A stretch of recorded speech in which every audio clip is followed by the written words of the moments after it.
À présent, nous donnons la parole à Monsieur le directeur général du Trésor du Togo, Monsieur Ekpawo Adjebo, pour un mot avant de passer à la clôture de cette session.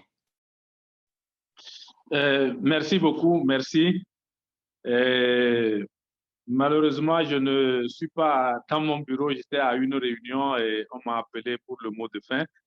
Je voudrais tout d'abord remercier l'agence UMOA Titre pour l'organisation de cette rencontre.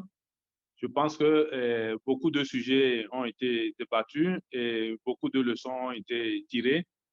Cela participe de l'approfondissement donc de notre marché. Et j'espère que tout ce qui a été fait au cours de cette rencontre va permettre d'alimenter le marché pour permettre à nos États de pouvoir mobiliser les ressources nécessaires pour le financement de l'action publique. Je voudrais également remercier les investisseurs qui ont participer activement à cette rencontre et leur dire combien leur soutien est fort appréciable au niveau donc de nous, les institutions étatiques et de l'agence UMOA Titre. Je voudrais remercier également tous les panélistes qui ont accepté apporter leur contribution au succès donc de cette organisation. Et je pense que les débats ont été très enrichissants et j'espère que nous tous qui avons participé à ces débats pourront tirer les bonnes leçons pour l'avenir. Je voudrais également remercier les collègues directeurs généraux du Trésor qui ont, par leur participation, rehaussé l'éclat donc de cette rencontre. Et comme je le disais tout à l'heure, c'est devenu pratiquement une tradition et je pense que les années à venir, nous continuerons à améliorer l'organisation de cette rencontre en se disant que d'ici les années à venir, nous aurons un environnement plus propice pour tenir ces réunions en présentiel afin de se côtoyer, de se donner la chaleur habituelle que nous connaissons à ce genre d'événements. Et donc, tout en souhaitant que l'année 2021 soit pour nous une année de succès dans nos opérations, je remercie activement tous ceux qui, de loin ou de près, ont participé, ont amené leur contribution pour le succès donc, de cette rencontre. Une fois encore, merci à l'agence UMOA Titre pour ces initiatives qui approfondissent davantage le marché des titres publics. Merci. Merci beaucoup, M. Adjabo, pour votre mot. Et encore une fois, je rappelle que la Direction générale du Trésor était le partenaire souverain, effectivement, de cette 3e édition des rencontres virtuelles du marché des titres publics. Encore une fois, merci. Et à tous ceux qui ont pris part tout à l'heure, effectivement, aux différents panels au Focus Pays. Mesdames et messieurs, malheureusement, il faut savoir se quitter pour mieux se retrouver dans une prochaine édition que nous espérons encore plus belle, plus grande et surtout à la hauteur de vos attentes. Pour le mot de clôture de la 3e édition des rencontres virtuelles du marché des titres publics, nous passons la parole à M. Adrien Diouf, directeur de UMOA Titre, pour son mot de clôture. M. Diouf, vous avez la parole.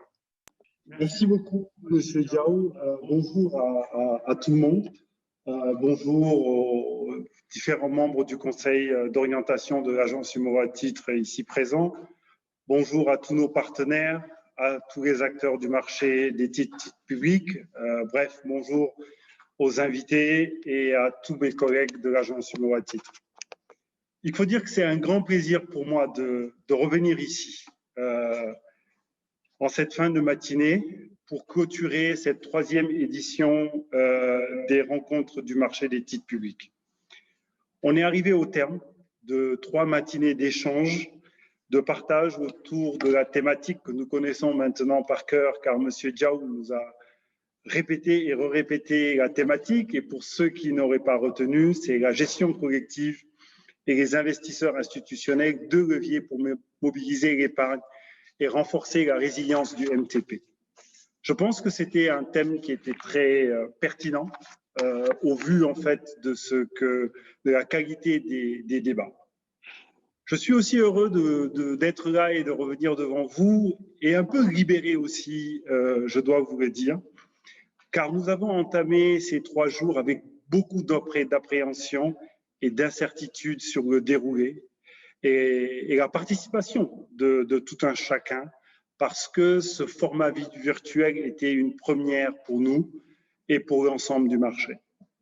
Mais aujourd'hui, c'est avec beaucoup de satisfaction, mais surtout du soulagement que je m'adresse à vous, mais aussi rempli d'espoir. S'il faut commencer un début de bilan, on peut dire que le défi technique et technologique a été relevé.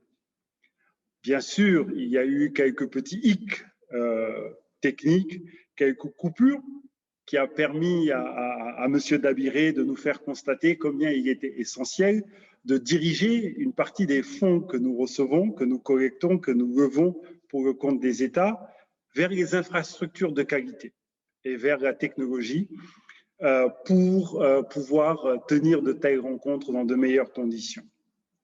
Il faut aussi dire que les panélistes ont joué le jeu.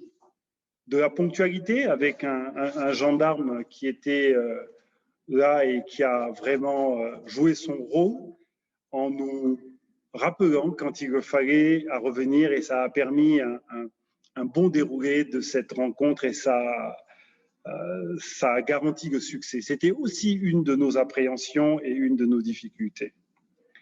En ce qui concerne le contenu, je pense qu'on a eu droit à un dialogue de haut niveau autour des problématiques du marché de la dette souveraine pendant ces 3 derniers jours. Et peut-être qu'à notre tour aussi, au niveau de l'agence, on doit vous donner un peu une idée de qu'est-ce que l'on va faire par rapport à toutes ces problématiques. Cette année, on va travailler principalement autour de certains objectifs.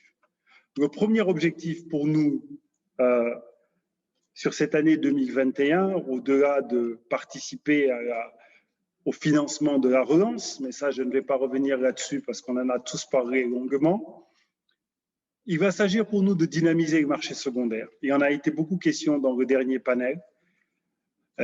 Nous avons quelques projets concrets. Le premier, c'est la mise en place d'une convention de marché qui devrait être disponible dès le mois de mars et où chaque acteur du marché pourra y souscrire volontairement en fonction de combien à l'aise il se retrouve dans ce document. Et ça fixera un peu nos règles pour faciliter le dialogue et augmenter la célérité et l'efficience de notre marché secondaire et des discussions que nous pouvons avoir entre nous. Cette convention de marché va être suivie tout de suite après de la mise en place d'une plateforme de cotation. Je pense que Jean-Pierre en a parlé, c'est comme si on avait échangé, mais non, pas du tout.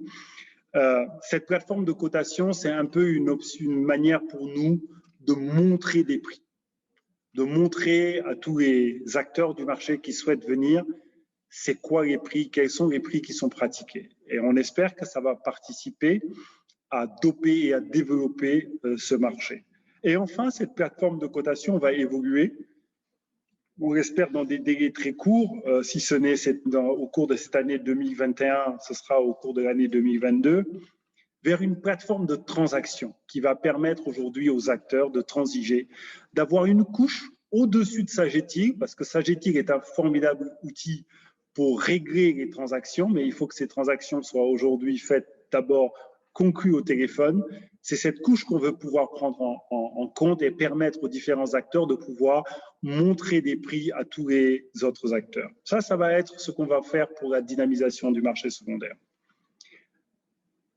Un de nos autres objectifs, ça va être l'élargissement de la base des investisseurs, avec une action très spécifique vers les assureurs et les caisses de retraite, mais aussi les autres caisses telles que les caisses de dépôt ou les caisses de sécurité sociale. Et pour ça, qu'est-ce qu'on va faire concrètement? On va procéder à des actions spécifiques, comme celles qu'on vient d'avoir pendant ces 3 jours, de vulgarisation du marché pour qu'ils comprennent mieux les possibilités qui leur sont offertes au travers de ce marché. Mais on va faire aussi du renforcement de capacité à travers la création d'un module CSI UMOA qui va permettre justement aux acteurs de cette caisse d'acquérir les rudiments nécessaires pour être actifs sur ce marché-là. Et enfin, on aura aussi des sessions de webinaires qui leur seront spécifiquement destinées. On vous donnera les détails de tout ça. Il y aura aussi de l'innovation produit avec un but ultime, on l'a dit et répété, l'allongement des maturités. Il va aussi y avoir, et je vous l'annonce, vous serez probablement contactés parce que c'est un projet que l'on veut inclusif, l'élaboration d'un plan de développement du MTP. Ce sera l'occasion de trancher des questions comme où est-ce qu'on va, sur quels produits on veut aller, et peut-être une bonne fois pour toutes, arrêter et faire oublier cette dénomination où on nous qualifie de marché monétaire. Je pense que nous avons montré par les volumes qui sont levés, mais pas aussi par les maturités qui sont levées, que ce qui se passe aujourd'hui sur le marché des titres publics, qui est la plateforme animée par UMOA Titres, est loin d'un marché monétaire. Donc, de grâce, s'il vous plaît, arrêtons de qualifier ce marché, ce MTP, de marché monétaire et cette stratégie, ce document stratégique nous permettra une bonne fois pour toutes d'évacuer et de positionner nos ambitions et d'expliquer clairement que l'on est loin d'un marché monétaire.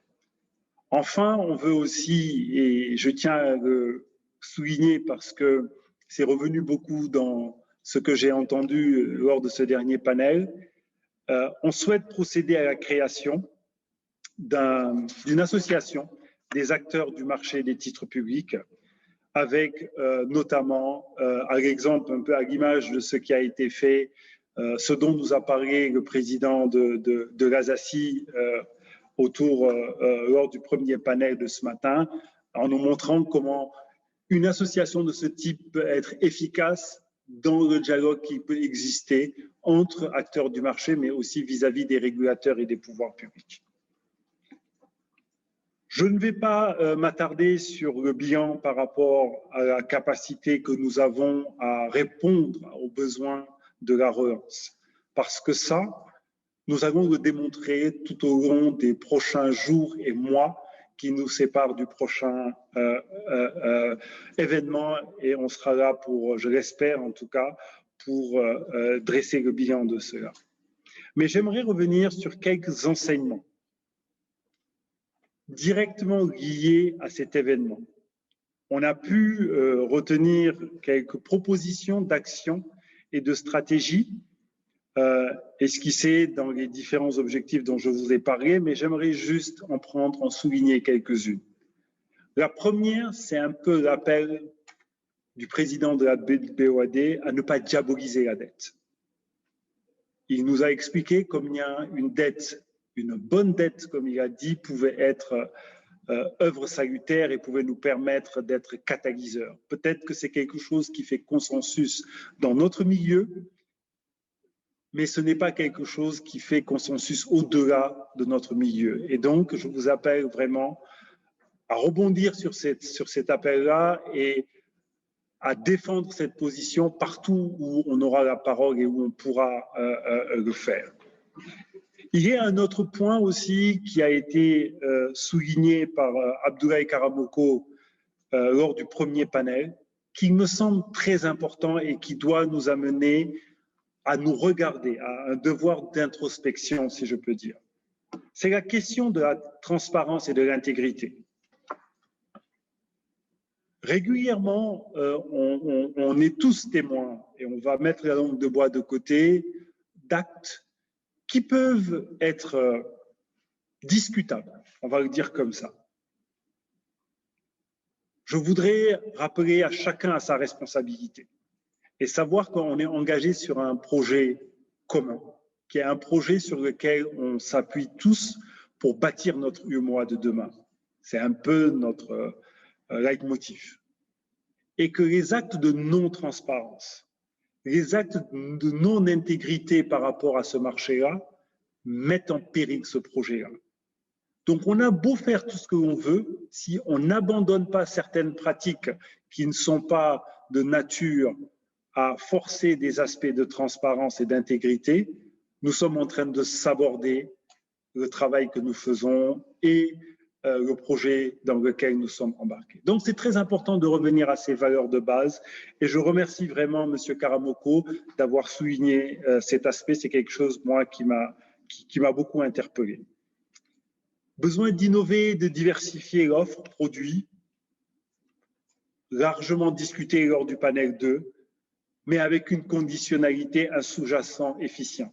Donc, il ne faut pas aller plus vite que la musique.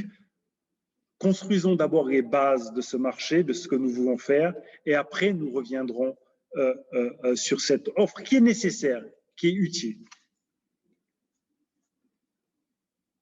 Enfin, le besoin de produits long terme, ça c'est une réalité. En tout cas, ça le devient. Et moi, j'ai adoré tous ces directeurs généraux d'institutions, de caisses, tous ces investisseurs, tout le côté buy-side, qui dit « nous avons besoin de titres longs ».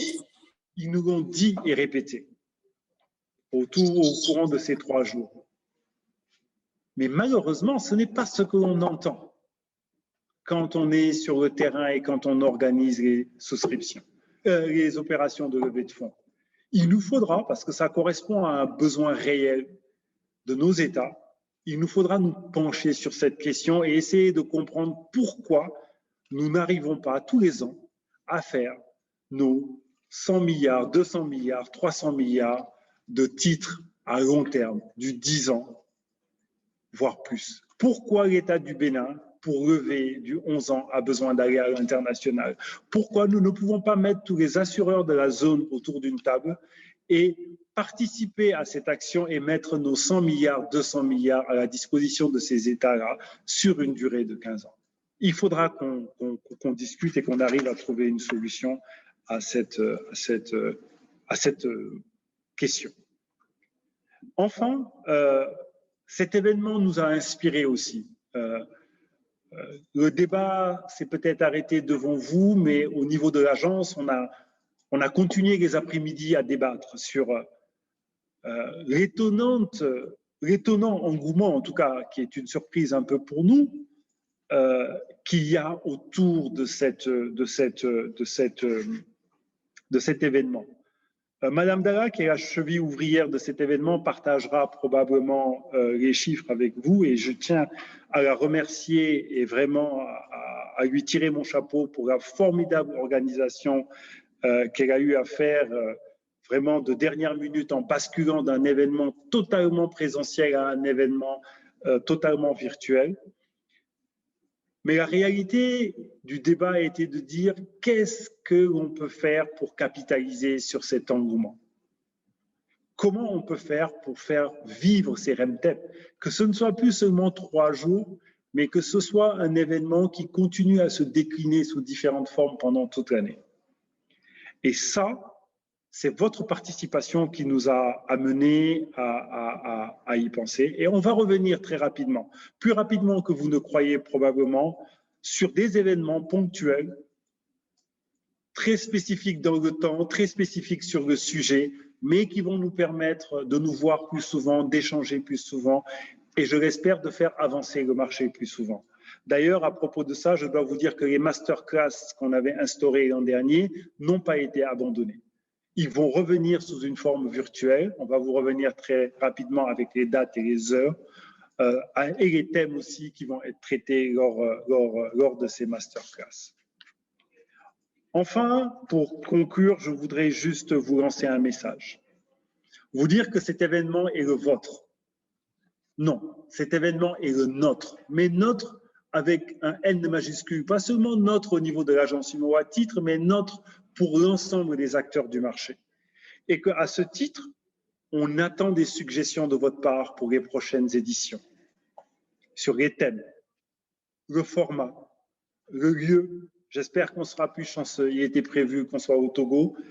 Nous sommes chacun dans nos pays respectifs, mais nous sommes tous ensemble et je crois que c'est ça qui est le plus important. Mais aussi pour comment transformer cet événement-là pour qu'il soit aussi le premier acte d'innovation. Je ne pourrais pas terminer sans vous remercier tous, chacun, pour votre participation, que ce soit la participation active, ce qu'on a vu à l'écran, mais aussi la participation passive de ceux qui ont fait qu'écouter, mais qui ont beaucoup appris et qui ont beaucoup été inspirés comme moi. Je vous remercie tous parce que c'est l'action de tous ces gens-là qui permet de tirer des leçons et qui permet de nous inspirer et de construire le succès. C'est tout ça qui fait le succès de cet événement qui, comme l'a dit le DG Ekpao tout à l'heure, commence à devenir une tradition. Et on espère que ce sera une tradition. En tout cas, on fera tout pour. Alors, je ne saurais aujourd'hui terminer sans remercier tout particulièrement Monsieur Serge Ekwe, le président de la BOAD, qui a eu un discours charismatique et un guest speaking session très charismatique au lancement. On a tout de suite sauté sur l'occasion quand il a pris fonction parce que c'est quelque chose qui nous semblait tout naturel de par son passé, de par son expérience professionnelle. Il nous paraissait important de lui offrir une tribune pour qu'il parle à tous ces jeunes, à toutes ces personnes qui sont des acteurs du marché et nous fasse partager son expérience, ce qu'il a parfaitement fait. Et d'après les retours que nous avons depuis, d'après les commentaires des différents panélistes, je crois que ça a été un bon choix et on espère qu'on aura la main aussi heureuse les années à venir. Mais en tout cas, je voudrais lui dire merci, merci d'avoir été présent, mais aussi merci de nous avoir tous inspirés par rapport à ce qu'il a eu à dire. Je vous donne donc rendez-vous l'année prochaine avec un gros Inch'Allah par rapport au contexte, parce que le contexte est très difficile. Et ça me donne l'occasion de vous rappeler le respect des gestes barrières. Je crois que c'est important pour nous préserver, nous, mais aussi pour préserver notre entourage. Et tout ceci étant dit, je vous donne donc rendez-vous l'année prochaine, peut-être avant, comme on a dit, avec des sessions spécifiques. Mais je ne doute pas d'une chose, c'est que tous ensemble, mais vraiment tous ensemble, on arrivera à faire de ce marché des titres publics, non pas un marché monétaire, mais un élément catalyseur et un élément moteur dans le développement de notre zone. Merci à tous. Merci à ceux que j'ai spécifiquement nommés.